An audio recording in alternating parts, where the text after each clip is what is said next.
Now, there's this new game coming out on Steam called InZoi, and the reason it's trending is because it's causing controversy with every single ideological bubble on the internet. And when that happens, people talk about it, they get passionate, they're arguing with each other, and this causes the name of the game to trend, and it's free advertisement.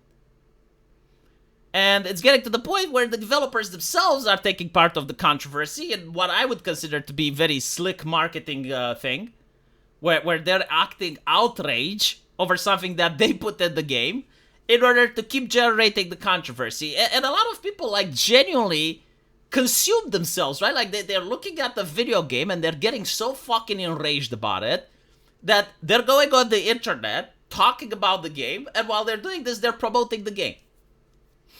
And this is how marketing works in 2025, like getting idiots outraged over the internet to promote your product.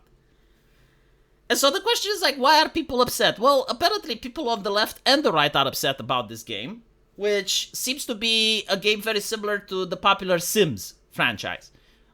You basically have these characters that you create, and then you have a sandbox universe, and you do all the same things that you can do in Sims. But the difference is that when Sims came up, people weren't so ass hurt over fucking pixels. Like, people were not caring if you go into Sims and you set fire to your own house and the entire fictional family burns. You know, like no one would give a shit about that. Because they would understand it's a video game. Who fucking cares? Stop hyper-analyzing. Like, literally, do you not have anything else to do besides criticizing video games?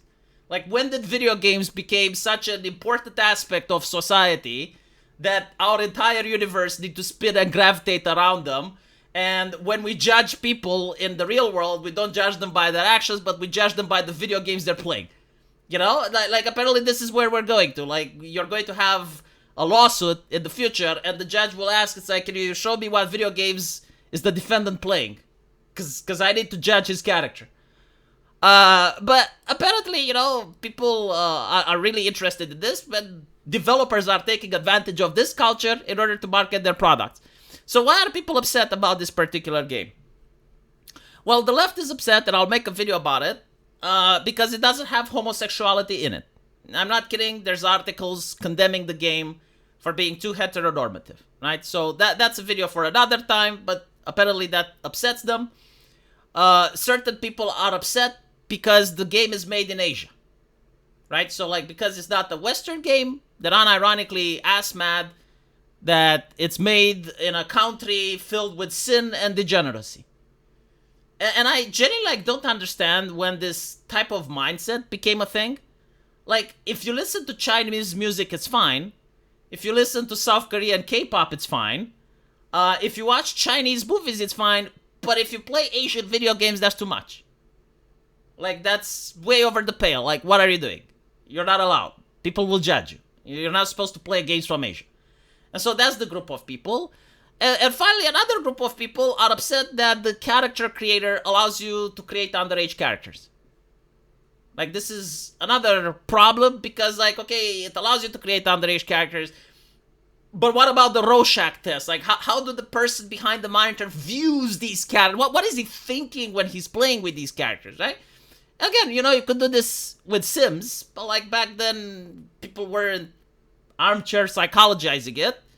And by armchair psychologizing it, they're promoting the game, right? Because, like, the name of the game is in their mouth. They're talking about it. They're spreading awareness. I would have never heard about this game if it wasn't trending on Twitter, for instance.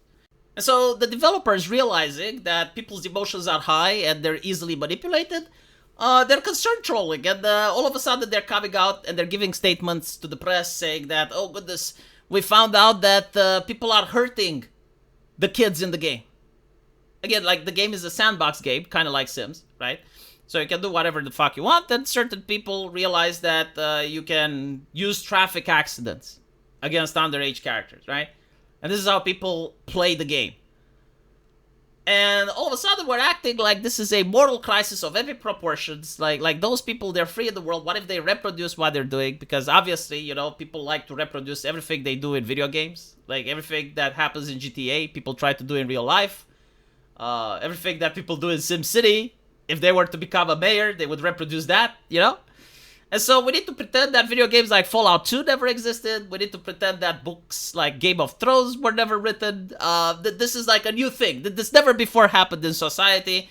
And we need to raise awareness so that people know the game exists. Definitely look how bad the game is, right? Like, look how edgy, look how dark the game is. Unthinkable, right? And by doing this, we're promoting the game.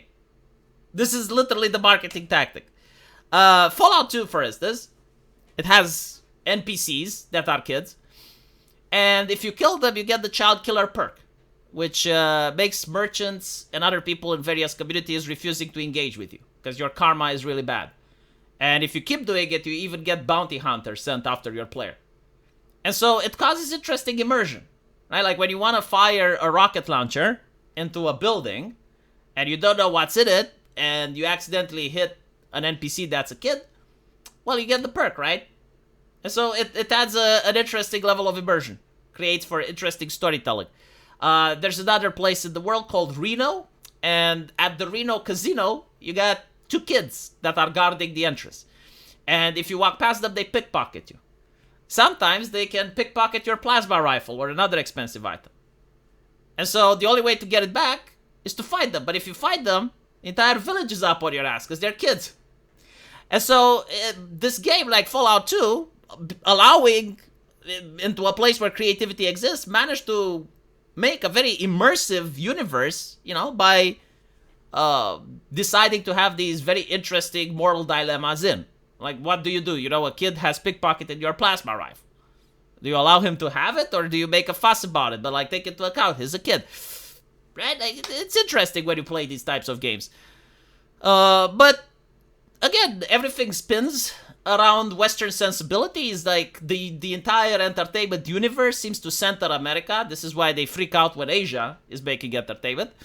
And so, a lot of companies have decided to just remove kids from their games. And so you have GTA, where there's no kids, Red Dead Redemption, or in the case where you do have kids in the game, you end up with a situation like Fallout 4, where kids are invincible, right? Like they can't be damaged, you can't attack them, you can't do anything, in order to make sure that you remove any type of player choice and agency. And so this is where we're at, you know. I find it absolutely ridiculous. I find it just nonsensical. And the only thing that I find is how people are manipulated in order to promote the product. Like, talking about it, you're making the game seem edgy. Making the game seem edgy is going to make the game sell. That's pretty much it, you know. Like, you're complaining about something that existed for decades. Kids getting harmed in fiction. I mean, again, Game of Thrones, bestseller. Do you want me to go through the number of kids getting harmed? Did you want me to go through the story that Tyrion Lannister talks about the tavern keeper's daughter, what happened to her, what the Lannister men did to her? You want to go with what some of the things that Ramsay Snow does to Arya Stark lookalikes?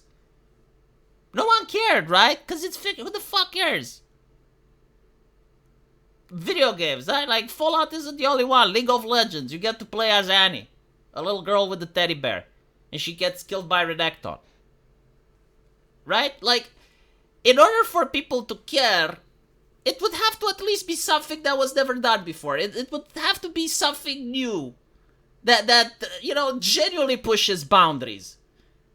But, like, there are no boundaries being pushed here. Like, everything that you're complaining has already been done. It already existed. We know that nobody died because of it. Now, that doesn't mean that you need to buy the game. Like, again, this is not my game. I'm not buying it, right? If it hurts your sensibilities, also don't buy it. Don't buy it to your kids. Don't buy it to your family members. But if you go around the internet and you're spurging about it to random strangers that may not even be part of your culture, they may not even be part of your religion, they may not even share your morality, if you go spurg out about it, you're just promoting the game. That's the only thing you're doing. And if you don't believe me, tell me 5 people that you convinced, right? Like, this game was outrageous for you, and you thought that it's a sickness, a harm to society. So you went out, You got on the internet, you moralized about the game, and 5 people were like, you know what? I actually wanted to buy this, but now that you put things in a different light, I agree with you. If you can name 5 people, then maybe I'm wrong and you're right. But I don't think you're persuading anyone. I think the only thing you're doing is promoting the game. By constantly typing the name of the game, by raising awareness that the game exists, by making it edgy. I mean, okay, let me put it this way, right? I know most of my audience is in their 30s, late 40s. You guys were kids too at some point, right? Like, you guys had the childhood, I assume. You were teenagers. When you heard that something is edgy, when you heard that something is forbidden, didn't that make you want to see it even more? Because, like, when I was a kid, I remember that slasher films were forbidden. Heavy metal music was scorned upon. Goth music was bad. Guess what I was doing? Right? Like just making this mystique around something, and it's like, oh, it's so dangerous, oh, it's so creepy, blah, blah, blah, blah. And it's just a video game. It's just making people more interested in it. That's my take. Feel free to disagree. Like, I'm actually willing to hear counter arguments. And I'll see you guys in the comment section. Take care.